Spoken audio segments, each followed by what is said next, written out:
When it comes to survival, people love buying gear. We all love new preps, regardless of age, sex, or individual mindset. Whether it's prepping for doomsday, heading out into the wilderness, or just making sure you're ready for anything, there is an endless supply of survival tools, gadgets, and weapons marketed as must-haves. But a lot of this stuff is more about looking cool, tactical, as people say, than actually being useful. In fact, some of these tools can actually put you in more danger than they prevent. So let's look at some of, in my opinion, the worst tactical offenders, the ones that sound great on paper but are completely impractical when it really counts. Rambo-style survival knives. These massive, serrated, hollow-handled knives look like something straight out of an action movie. Some even come with a little survival kit inside the handle. Ooh, cool. Fishing hooks, matches, and a compass. Sounds great, right? Wrong. Why they're useless. A hollow handle means the knife is weak and prone to breaking at the worst possible moment. A big knife is clumsy for most survival tasks like carving wood or skinning game. And those tiny survival kits inside the handle, you're better off carrying a proper kit instead of cramming essentials into a knife grip. What you should carry: a solid full tang knife where the metal runs all the way through the handle, like a simple bushcraft knife. Cheap multi-tools. A multi-tool sounds like a survivalist's best friend with pliers, screwdrivers, and tiny knives all in one handy device. But most of the cheap ones break easily, and even expensive ones aren't as useful as people think. Why cheap multi-tools are useless. The blades are usually small, dull, and they're awkward to use. The pliers tend to bend or break under real pressure. They're awkward to deal with trying to figure out how to push or pull to get the tool you need. What you should carry: a quality knife, a real set of pliers if needed, a few small dedicated tools for fixing things, or a very high quality multi-tool. Special note on this one, I have multi-tools all over the house. Instead of hunting for a screwdriver in the middle of putting up a fan or pliers when I need to strip wire, having the multi-tool nearby does save a lot of cussing. But I wouldn't want to depend on that little blade in a survival situation. Paracord survival bracelets. Paracord's great for survival. It can be used for shelter building, securing gear, or even emergency first aid. So why not wear it as a bracelet? Because in reality, these are gimmicks. Why they're useless. You rarely get more than a few feet of usable cord. Taking them apart is time-consuming, and rebraiding them is a pain. The added gear, like a compass, whistle, or fire starter that they come with, is usually low quality and unreliable.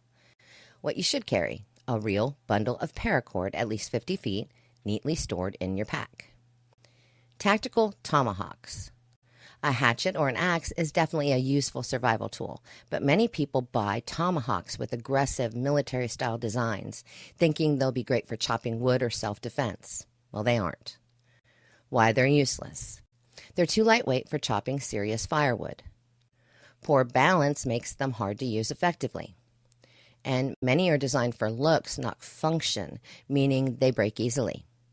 What should you carry? A good camping hatchet or a small, sharp folding saw for wood processing. Those survival credit card tools.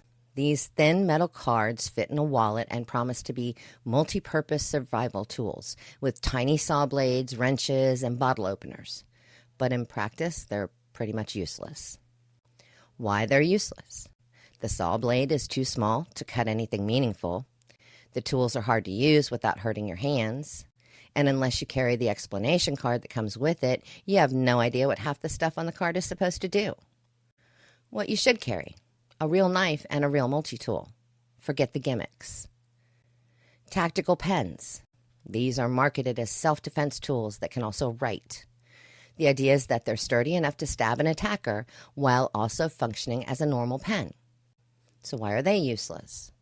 Well, and if you're in a real self-defense situation, a pen probably isn't your best weapon. They don't write any better than a cheap ballpoint pen, and they cost way more than they're worth. What you should carry: a normal pen and a real self-defense tool if that's a concern. Solar fire starters. The idea of starting a fire using the sun and a special lens seems genius. It's free energy, right? But in most real-world survival situations, these are also nearly useless. Why? Well, they only work in perfect sunlight. They take a long time to ignite anything. They are situation dependent, meaning unless you're in perfect conditions, you're going to be there a while. They don't work in wet or cloudy conditions, exactly when you usually need fire the most. What you should carry: a good lighter, storm-proof matches, and a ferro rod. Gigantic bug-out bags. A fully loaded bug-out bag with everything under the sun seems like a good idea until you have to carry it. Some people pack 50-plus pounds of gear, forgetting that in a real survival situation, speed and mobility are going to be key. Why they're useless. Heavy bags slow you down and they tire you out. Many items that are inside are probably unnecessary, like too many tools, extra clothes, and luxury items. And most people are not fit enough to carry a massive pack long distances. So what should you carry? A streamlined bug-out bag with just the essentials. Focus on food, water, and shelter. Tactical crossbows and slingshots. These seem like great alternative weapons, and they can be. Silent, reusable ammo, no gunpowder needed.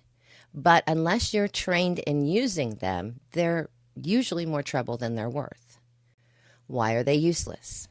They're hard to aim, and they require a ton of practice. Slow reload times, which could possibly kill you if the crossbow is your only self-defense weapon. Arrows and the bands break, and replacements aren't easy to find. What should you carry? Well, a simple, reliable firearm if self-defense is your goal, or a real bow if you're skilled in archery. Life straws and other straw-style water filters.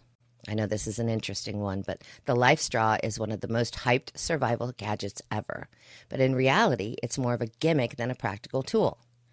While it can filter bacteria and protozoa, it has too many limitations to be a reliable survival water solution. So why are these useless? There's no way to store water. You have to drink directly from the source, meaning you can't carry or store clean water for later. They're really awkward to use. You have to kneel or lay down to drink, which is inconvenient in rough terrain or dangerous areas. Limited lifespan. The filter can't be cleaned or replaced, so once it's clogged, it's useless. They don't filter viruses. Many contaminated sources contain viruses, which pass right through a life straw. They're useless in dry environments. If you don't have a stream, a puddle, or lake nearby, it's dead weight in your pack. Doesn't help with cooking or rehydrating food. You can't filter water into a container for later use. So what to carry instead? Well, like a Sawyer Mini, a Be-Free, or a real water filtration system that lets you store and transport clean water, plus purification tablets or boiling as a backup. Buy smart, not tactical. There's nothing wrong with buying gear. Just make sure it's actually serving a real purpose. A lot of survival gear is sold with a coolness factor in mind, but when the situation turns serious, you don't want to be stuck with junk that fails when you need it most. The best survival gear is simple, durable, and practical. A solid knife, a good fire starter, a real shelter setup, and a lightweight, well-packed bag will serve you way better than any flashy, over-the-top gadgets. Survival isn't about looking like an action hero. It's about being prepared, thinking ahead, and making smart choices. So before you buy that next piece of survival gear, ask yourself, does this actually help me survive, or am I just buying it because it looks cool? In a real SHTF situation, your life may depend on that answer.